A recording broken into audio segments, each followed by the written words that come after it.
Anyway, so I'm still here in Las Vegas. It's pretty crazy here. I thought it was cooler in LA until I started like walking around and like the less unfortunate people, the hobos, like start following me around, right? And then they start sizing me up, right?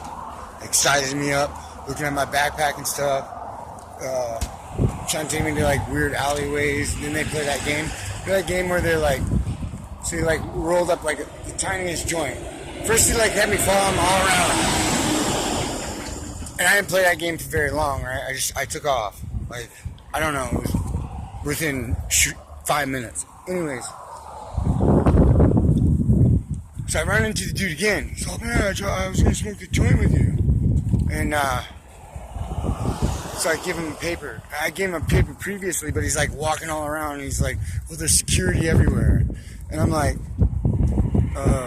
I've seen people roll marijuana all day long. Like, I don't think they're really worried about the marijuana. So, like, he's obviously up to something. Anyways, so he goes in.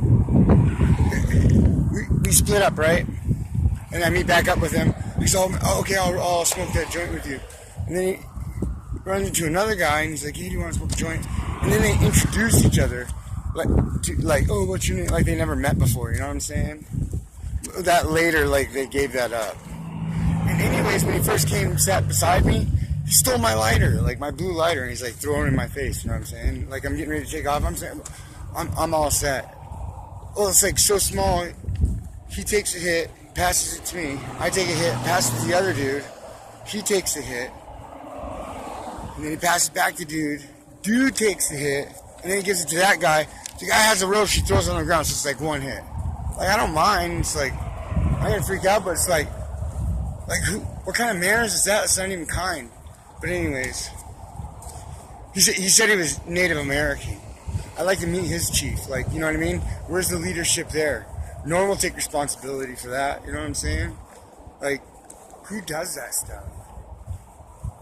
It's crazy. Yeah, and then I'm like walking, he said that joint sucks.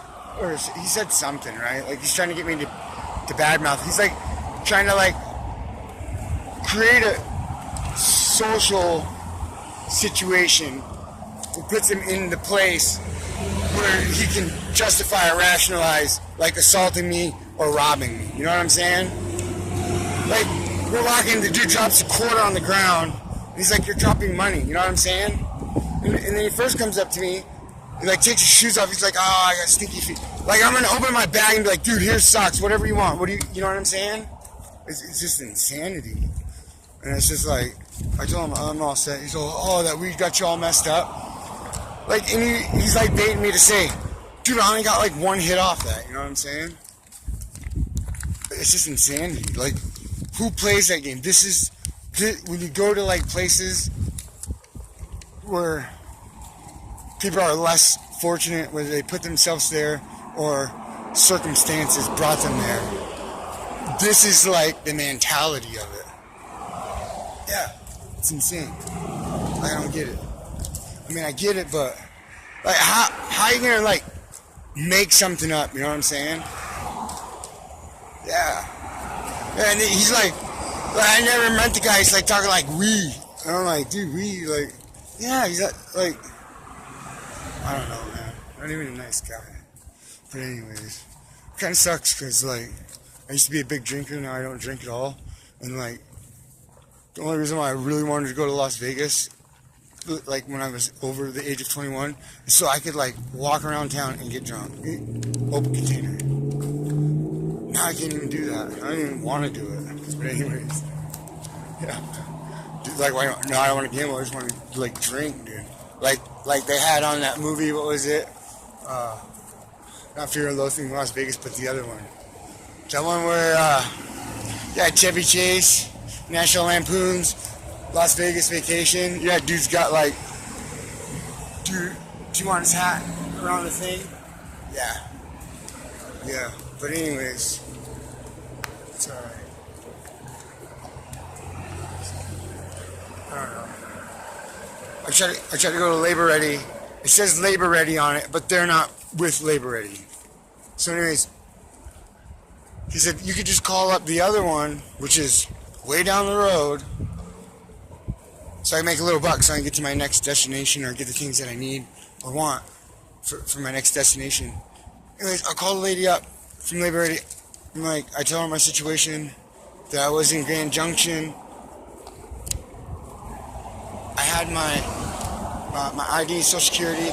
They hadn't dispatched me for a while, but I was in the system. All I had to do is give my ID and thing. I didn't have to fill out all the paperwork. I was ready to go the next morning.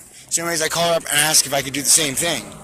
And she asked how long I had been dispatched. I said, I don't know.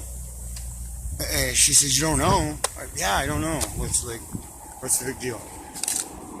So I asked her if we can do this all by telephone, if she could look in the system and see if I'm ready to go to save me the trip. She said no, I have to come in. Like, she can't put my name in the computer while I'm on the telephone and say, oh yeah, if you come in tomorrow morning, we'll put you out to work. She proceeds to tell me I can show up there tomorrow at after 9 o'clock. I just don't understand. Like, it's like people make it. It's just not easy, man. The most difficult ways, right? And then when people like experience hardship, like trying to work through these systems of chaos and disorder, they're like, "What's wrong with you? What? It says labor ready on that thing," and then you go inside. Oh, we're not labor ready. In 2 months, they said they'll be on the same system as labor ready and be able to pull data from labor ready, but they're not labor ready. But it says labor ready on the door. But you go inside, and the cards are completely different from labor ready.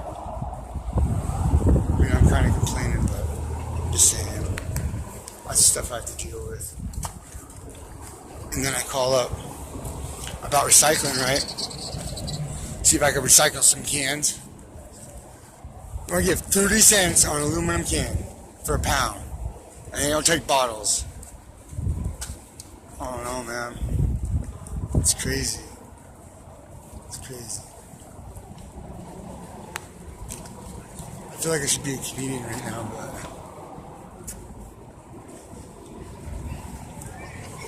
I don't know. I got some leads here anyways. Labor ready. Yeah, it's kind of hard when you're like, when you want to get a job and stuff like that, and you like carry everything in that you own. Yeah, this is my living quarters. You know what I'm saying? Like, people don't want to hire you. Even if you are a good worker. It's just like I tried getting a job in Albuquerque. I just want to make a little bit of money so I could do whatever I wanted to do. Dishwashing. She wanted me to commit my life to dishwashing. You know what I mean? That market should be so loose, like, we should have a revolving door. Like, I'll give you 5 years, dishwashing. We gotta make sure you're gonna stay. 10, you know what I mean? 10 years, dishwashing. You know what I'm saying? You're talking about a person that would do the dishes for 2 hours and be like, nope, I'm done. But she has the luxury of owning the store so she can be done and throw somebody else in there. Or just let the dishes build up. Get new dishes. I don't know, man. I mean, I understand the insanity of it. All of it. Like, I can map it out and elaborate on it with great detail. But what difference does it make? You know what I mean? It doesn't make any difference. At the end of the day, you know what I'm doing? Closing my eyes and going to bed. You know what I mean? And then wait for the sun to come up so I can rise. You know what I'm saying? Like, I ain't going around like asking people questions, you know what I'm saying? But I don't know. I would say that I'm a sociologist, right? And it's been, historically, sociologists are poor. They don't got lots of money. So that's me. Like, I'm a sociologist. Like, I'm an ethnographer. I look at people, places, and things, and then I evaluate them. And I see how the people interact with those things in those places, right? On a sociological level, right? And that's called an ethnography.